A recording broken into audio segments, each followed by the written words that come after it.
see my man on the wall posted up with his girlfriend coming in. I'm like, I remember them days. He was posted up. This is y'all doing right now. I get it. But I ain't gotta be so serious either, man. This is gonna be a good time. This is a learning experience. I'm just here to give you information. Hopefully the information I give you is gonna be something that you can take into your life and make your life better, you know. Make your life more exciting, you know, better in any way I can. So I'll give you a rundown of who I am and how I end up here. My name is Lamont McIntyre. When I was 17, I was arrested, later convicted for 2 murders. I didn't do. In prison for 23 years. The experience of prison, you can imagine, it was not good. I don't have to go into all that, but it was not a good experience at all. There was many times where I felt like I was angry, I was lonely, I was hurt when I was young. Like most of you in here, like how old are most of the students in here? Like age maybe like 15, 17, 16, yeah. Right? Yeah. 17. Yeah, that's what I mean. It's like I was in prison. I was in prison when I was 17. So 18 and 19 and on up. So while I was there, I learned a few things, and I learned how to educate myself. I learned how to deal with my issues. I learned how to deal with myself, and I grew. But that came by way of understanding who I am. You know. So he was speaking about something about resilience, and everyone familiar with resilience is? You know what that is? The ability to recover from a thing or whatever adversity you may find yourself going through, is the ability to recover from that, right? Here's the good news, the bad news about being resilient and needing it. In this life, we're all going to experience some things that we're going to have to recover from. That's just the way of life. But the way you respond to those things is going to make all the difference in your life. Right now, it's like, I'm sure I'm not the only one who experienced struggle or adversity in my life. Young people, I know y'all got a lot of stuff going on in your personal life that seems hard or difficult. You know, you feel like you don't have nobody to talk to. You got to deal with all this stuff by yourself. That's not the case. You always gonna have somebody. For one, you always gonna have somebody there, like your mentors over here. These people here care about you. You can tell they assembled this whole gathering right now for somebody to come and talk to you about resilience. That's one. But two, every last one of y'all have what y'all need to get by in life. You just may not know it yet, because you're still young, right? Y'all gonna deal with a lot of stuff that's gonna be difficult. You're gonna deal with a lot of stuff that's gonna be hard. And you're gonna always wonder, like, why are you going through what you're going through? Well, there's a good reason for that. In order for us to mature as people, we have to go through things that's gonna force us to move. And that's why most of you gonna go through things you may not understand, like being young and learning how to mature and deal with things. Emotionally, you got to mature. Mentally, you got to mature. But those things, or the growth of those things, is going to cause you to be uncomfortable. And that's what we call adversity. But I want y'all to understand and know that everyone has resilience in them. Everyone has the ability to bounce back from things. You just got to know that.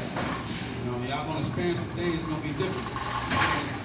Can't sugarcoat that. A lot of things about that. You're going to experience some things that's going to have you questioning yourself, your faith, your God, your family, all those different things. But the good news is you have the ability to make it out. You have the ability to change the way you think about things, to change the way you approach things. You have the ability to do all those things. You just don't. It's just a thing that develop. And the only way to get those things developed inside of us is to go through adversity. Go through adversity. So I'm gonna tell you a few things about what I mean when I say being resilient and the benefits of being resilient. I was in prison, and many of y'all probably seen movies and television shows about how bad prison is, about how you got predators, people in here, you got people trying to do something to you, extort you, and all this, right? Well, that's 100% true. That's how that is, right? But the ability or have a determination to know that you got to make it to an end. I had a destination. It wasn't prison. So my focus was to get out. I put all my attention and all my efforts and energies towards getting out of that situation. So my resilience is what's got me here right now. I bounced back from something that was just horrible. To me, I felt like at one point in time I wasn't gonna make that situation, because that's how it felt. It felt like I was gonna die in that place. But I had to get myself up. I I had to think better. I had to be better. I had to educate myself. I had to put myself in a position to win and push myself forward. And this is what I want y'all to do. And I see y'all, a bunch of y'all look like y'all just not want to be here, or whatever. But y'all say looking like it doesn't have to be a sad moment. Be good. Like I'm here to give you something that you can take with you for the future. So you don't have to, when you deal with something that's hard or difficult, it won't destroy you, it won't kill you, it won't hurt you. You can bounce back from that stuff and get up and dust yourself off and keep going because you all gonna need it. We all gonna find ourselves in those situations. I've been in many situations where I thought that I just wasn't gonna make it out because it felt that way. But that's never the case. It's never the case. You're always gonna have choices. You're always gonna have options. You're always gonna have the power to make a choice and choose what you wish for your life. You're always gonna have that. No one can take that from you. When y'all leave here and go out and do whatever you want to do, you have a choice. Exercise your choices to always do something that's gonna benefit you. Exercise your choices to always do something to prosper you. Or you can exercise your choice to put yourself in a position to be in a place like prison, or be hurt, or get your family hurt. You don't have to do none of those things because you have choices. Exercise your choices. You know? If anybody, y'all got some questions? Anybody want to talk? Y'all want to have dialogue right now, real dialogue? We want to talk? Y'all want to talk about nothing? Ain't anybody going through nothing but me? What? Come on now. I know y'all struggle. We all struggle. We all the same. We all come from the exact same cloth.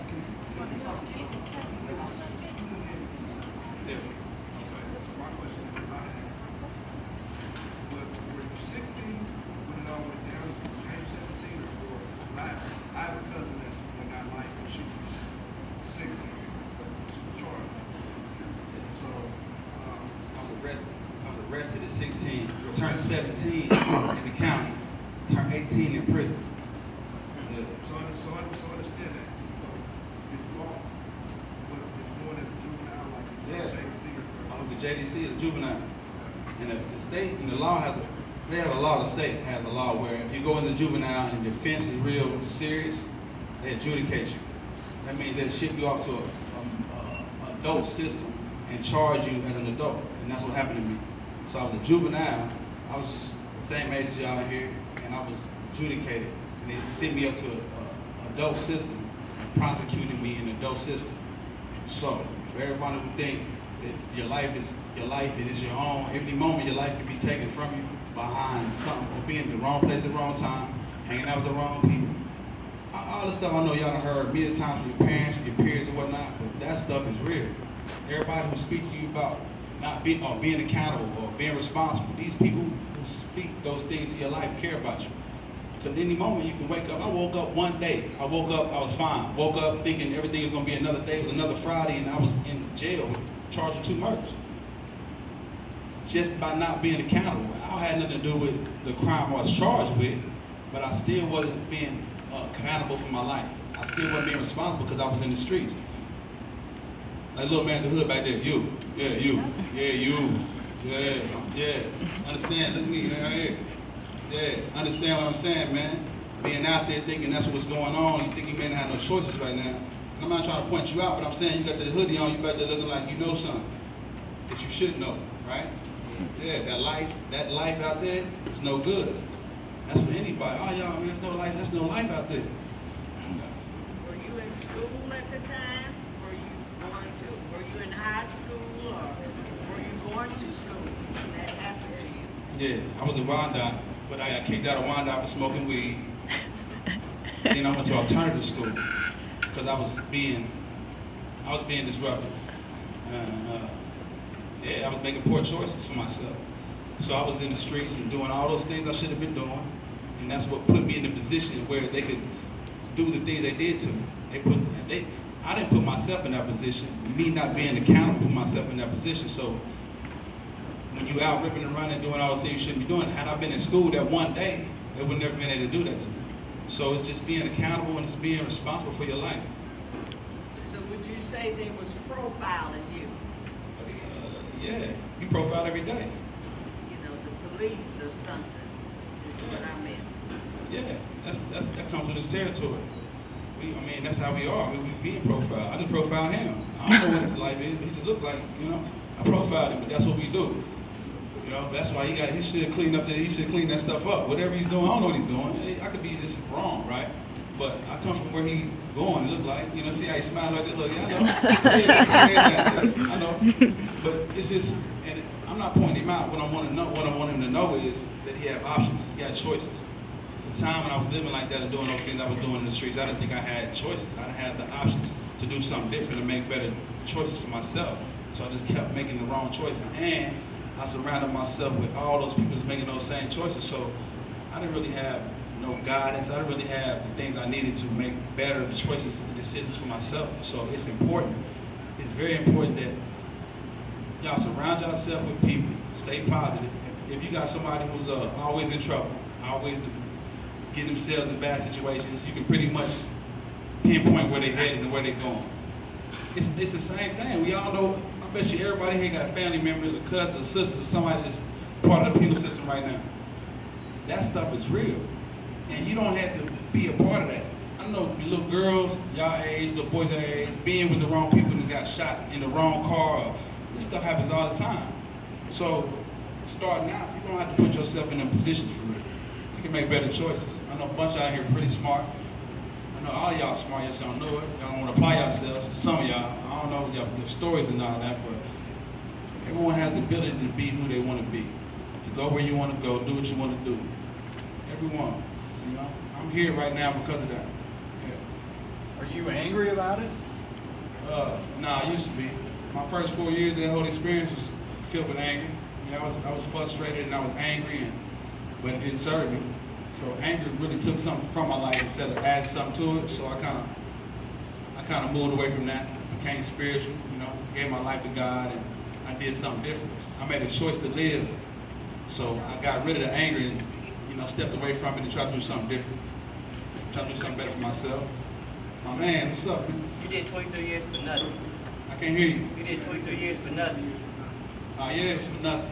Yeah, that was for nothing. That's just, you know, had I been working, let's say I was working or in school, when all this stuff happened, they wouldn't have been able to plant the murders on me had I been somewhere else doing what I was supposed to be doing. So I'm not saying that I'm not good for it. I didn't have nothing to do with the crime that I was charged with, but I could have been doing something for myself anyway. Like I advise everyone in here to do. Take control of your life and do something different, is all I'm saying. Don't be out there just messing around your life, because right now, as it stands, y'all have so many doors and opportunities open for you to do anything. So if I had one regret, it's not taking school seriously. I could have been doing anything I wanted to do, but I chose to do something different, and it cost me a lot of my life, for real. Yeah.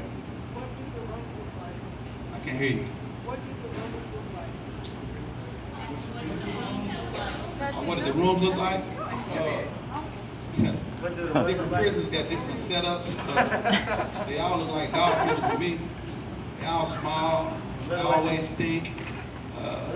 Prison the place is horrible. People who feel like, okay, everyone who do something wrong, right, or break the law, can't imagine how bad prison is. Even if I try to explain it to you, it's still worse than what I'm finna say to you, but it's just worse. It's just the worst thing possible. So the cells are small, cramped, stinky. The living conditions is horrible. The food is terrible. There's no good point in prison. It's all bad.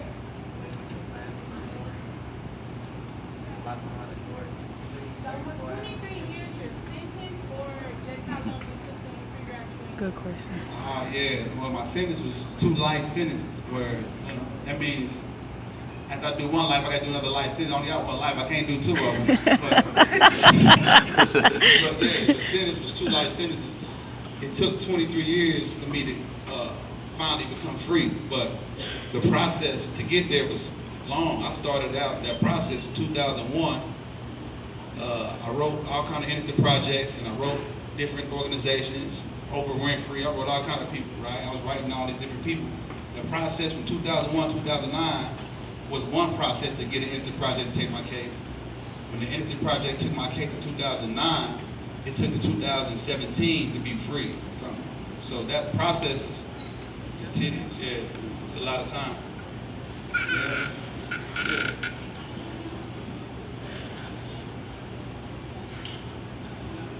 question she asked was, how do you get rid of the anger other than giving life down?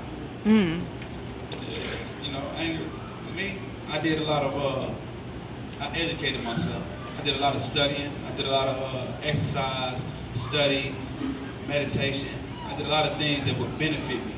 Like the anger wouldn't benefit me at all. It just took away my appetite, messed up my sleep, had me irritable. So being angry never served me. It didn't help me. So I had to find another solution, something different, something that would benefit me. And I found that exercising, praying, meditation, and educating yourself is great stress relievers for tension. So I did all those things and it helped me out. It benefited me a lot.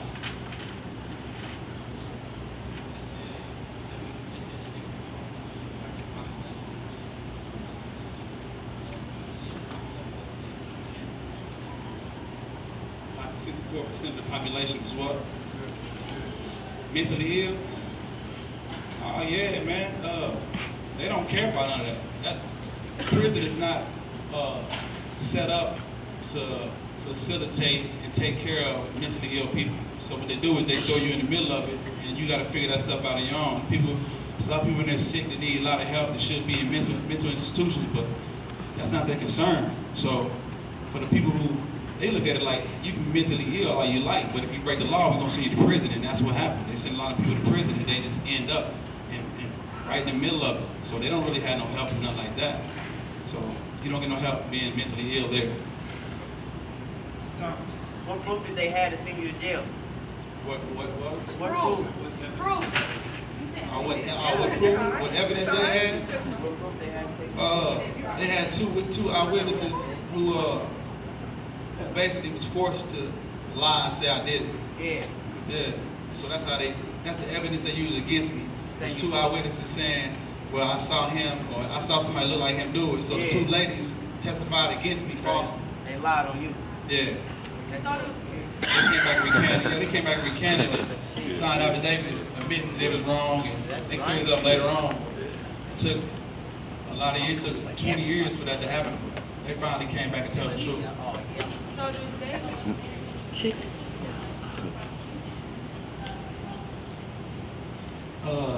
Unfortunately, no. The state has immunity laws to protect district attorneys from doing what they do. So the police officers or the people that was involved, more than likely they will be brought up on charges because they did some illegal things against my constitutional rights to get me in prison. But unfortunately, the district attorneys, nah.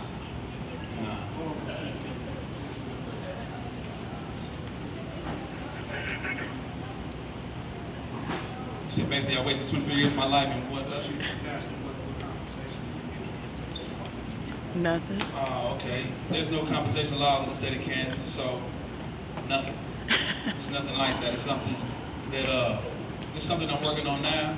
I got a legal team and people I'm working with right now who's trying to change the law, change those laws to actually have compensation for people who's been wrongfully convicted. So as of now, there's nothing.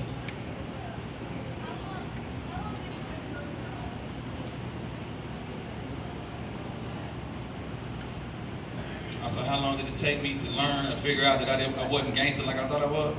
Yeah, it didn't take long. Going in, I thought I was somebody else. Going in, I was around a certain group. I was who I was. I thought I was a drug dealer. I thought I was a gangster. I done did everything negative you can think of in my life. But the first, I'm gonna say 10, 12 years of that experience, the first 8 to 10 years of that experience, I realized that wasn't who I was. So I started to change as I started seeing more, spending more time in that kind of place. Being around certain kind of people, it showed me the real me, and I started to change after 8 to 10 years. Why they ain't paid that? Why they ain't give you no money when you got out? They don't have no compensation laws. They don't really care about that. It's like, that's why it's important that So you basically understand. they just gave your life up for 23 years and didn't give you nothing for it? Yeah, this is the system that you will eventually be a part of if you make those poor decisions for yourself. They don't care about that. We're part of a system that's just not designed to care about your life. They care about conviction rates. I know you was hurt, man. No, none of that. apologies and love, there was nothing like that. They didn't give you a brand new outfit. None of that. Yeah, I had to get some clothes for my family. They didn't give me nothing. They don't, they don't care about none of that stuff. That's what? Yeah, it was a long time ago. Yeah. I'm doing it. I'm doing my life right now. I'm doing right now what I'm doing my life. I'm here speaking to y'all so y'all don't ever have to experience nothing like that. I'm doing what I want to do in my life. This was, you understand, this was the release was September, October. October 13th. 30 days out. Can I ask you one more question? Yeah. If they test you in there, how many people you knock out? You should just ask me that. I told you these are I can see y'all back then, these are proud. How many people I knocked out? Yeah. It was funny, yeah. I mean, they test you everywhere you go, though. The thing is, look, the thing is this, man. You should never want to, nobody ever been put in them kind of situations, right? But to take care of yourself, we all have the ability or the capacity to survive, man. Yeah. That comes with being resilient, man. To be able to stand firm on who you are, your convictions and all that's great. But you can use that out here. Yeah. You should never have to be in a situation like that to use those qualities about yourself. So, people do what they do to survive. I wouldn't recommend that stuff for nobody. Right. People do what they gotta do. I'm here, so that means I survived it. So, by the grace of God, I'm here, man. In our class, we're talking about, we asked the question, are people product of the environment, or are they a product of the city?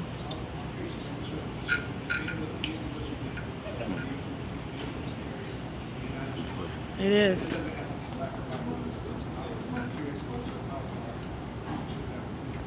Well, I think it's a little bit of both. I can speak from my own personal experience. I think I am a product of my environment, but the decisions while I'm in that environment is still mine. I just didn't know I had the choice though, so I thought at one point in time, the only thing I could do was sell drugs because everybody around me was selling drugs. So I thought that was what I was supposed to be doing. I didn't know I had the choice to do something different because wasn't nobody around me doing nothing different. So I was a product of my environment. I learned all my behavior and all those, I learned all my bad behaviors in my environment, but I still had the power to dictate and control what I do with my life. I mean, Even though you beat that, did they catch the people who actually did it? do they do what? Did they catch the people who actually did it?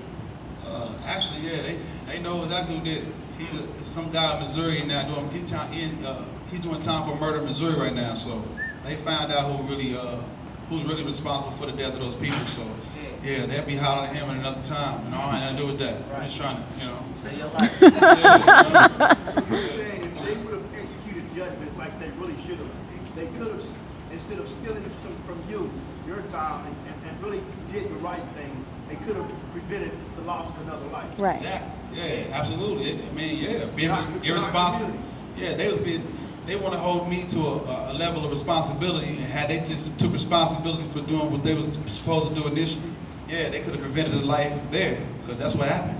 They let the actual killer who was involved in this case went free to kill more, and I was stuck up in that place. So yeah, it's about responsibility always. Back against the wall. I didn't know the people who killed him at the time. The Innocent Project, my lawyers found that stuff out like years later. Like I just found that out like 4 years ago. Who actually did the killings and all that. I didn't know nothing about that at that time. So, he's in jail. He's in prison right now for a murder over town somewhere, Missouri. Yeah.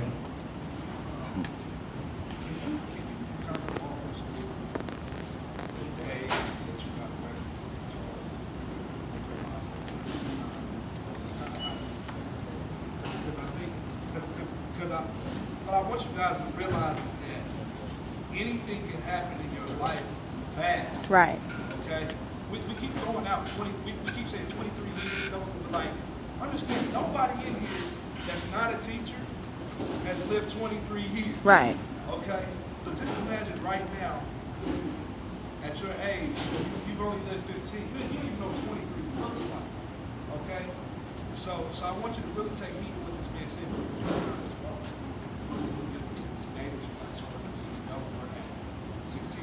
Yeah. Well, it was a Friday. It was a Friday. I woke up. I was supposed to go to school that day. Since I went to school all week, I'm thinking I deserve a day off. I'm not gonna go to school this day. So I woke up. I got a call from my grandmother telling me that the police was looking for me. And so what I do is I go to the police station to see what was going on. I'm like, so I get there. I'm like, what's going on? Tell me what's going on. Police tell me 2 people got killed. One of them lived long enough to say it was you. And I was a weed head. Understand this, I'm gonna be real with y'all. I was a weed head and I used to smoke wet. Most of y'all know what that is. I smoked that water, that PCP, water baby, all that. I was all that, right? So at the time, they telling me all this stuff. It's not registering to me this is a serious thing. So I'm laughing, I'm taking it lightly. I'm not being serious about it because I know I'm not the person they're looking for. So from that day, I wasn't doing nothing. I was just doing what I do normally. I woke up, I got dressed, I had a plan to go out and do something else. That was early in the day, like around 12 or 1 o'clock, and I get a phone call. So from me waking up to 12 o'clock, my whole life just changed. It was just something that just happened, you know? It wasn't nothing I did to contribute to it. It was just something that just happened. And it was something I couldn't stop, no matter what I did, no matter how much I tripped out, cried, screamed, yelled. There was nothing I could do about that. It was just something that happened. So someone else, from that moment, took control of my life. And they kept control of my life for 23 years. But it started with just that one day waking up thinking it was just another typical day. And that's what happened. Like, so from there, when they questioned me, I was 16. They questioned me for a brief moment, charged me with murder, and I was shipped off, booked in, and that was April 15, 1994. And I'm just not getting out a month later. A month ago.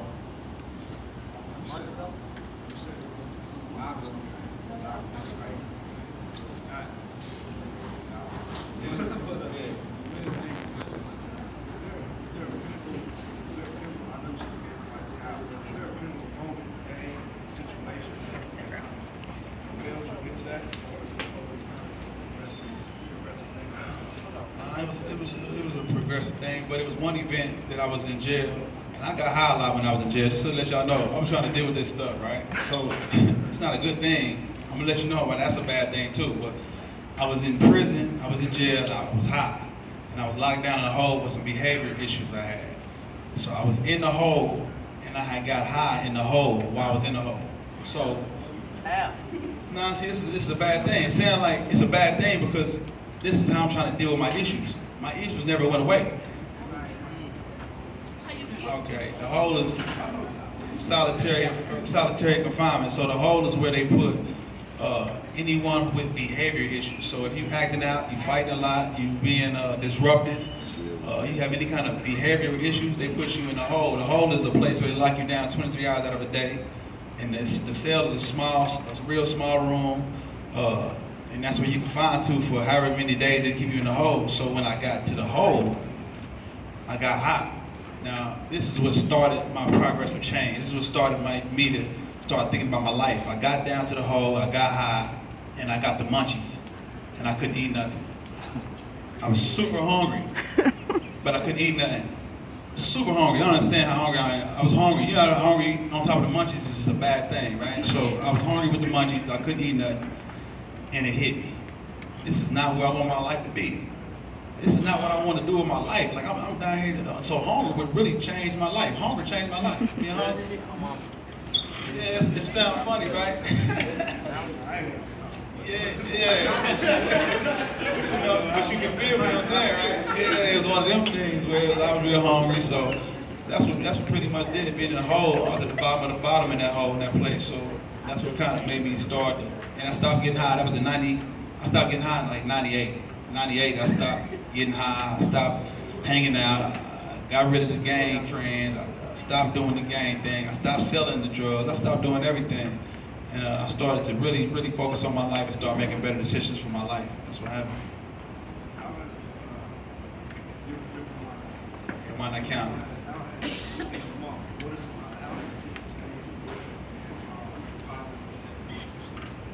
Everything's different. Everything's smaller. Everything's smaller. Everything's different. Everything's more fast, up tempo. Just like walking in here to school, everybody's down on their phones and no one's paying attention to what's going on. They got flip flops and sandals on. The school, look, you got sandals on. You got flip flops on. That's different. I know that's like normal to you, but that's like, it's wild, man. How they give you 23 years with no proof? Yeah, well, you probably still believe in the system that care about your liberties and care about your constitutional life or your rights. That's not the world we live in, man. That's not. Care. Excuse me? She said they don't care. I can't hear. Oh, they don't care. They don't care, right? Did they find a gun? Nah, they never found a gun. They find DNA. Excuse me? DNA. No DNA, nah, no DNA. We tried to get DNA off some gun shells that was left behind, but they couldn't find no DNA, nothing like that. Yeah. You got a question? Can you run them down of a typical day in prison? Like of people controlling you? Typical day. That's a good question. The typical day in prison. A typical day in prison is under the control and watch of someone else all the time. You have no control over your life whatsoever. Your life is being dictated by someone else's schedule, by someone else's time. The guards that runs the place has no respect for you because everyone feels like, well, since you're a criminal and you committed a crime, you're nobody. So they look down on you. Everything you do is on a schedule, someone else's time. So if I wake up early in the morning, I gotta go eat at a certain time. I gotta go shower at a certain time. I gotta go to the yard, get recreation at a certain time. Then no one's ever asked you to do anything. You're always being demanded and talked down to and disrespected and degraded. It's like that every single day, always. When I can use the phone, when I can visit, everything. You have no control over your life in prison. The only thing you can do is you can buck the system. You can go against the grain, but they got a place for that too. They send you to the hole, and that's even worse than the population. You know, it's bad. I got a couple friends of mine committed suicide in that place.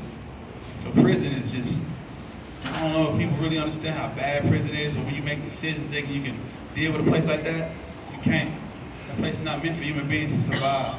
That's not a place for that. It's not.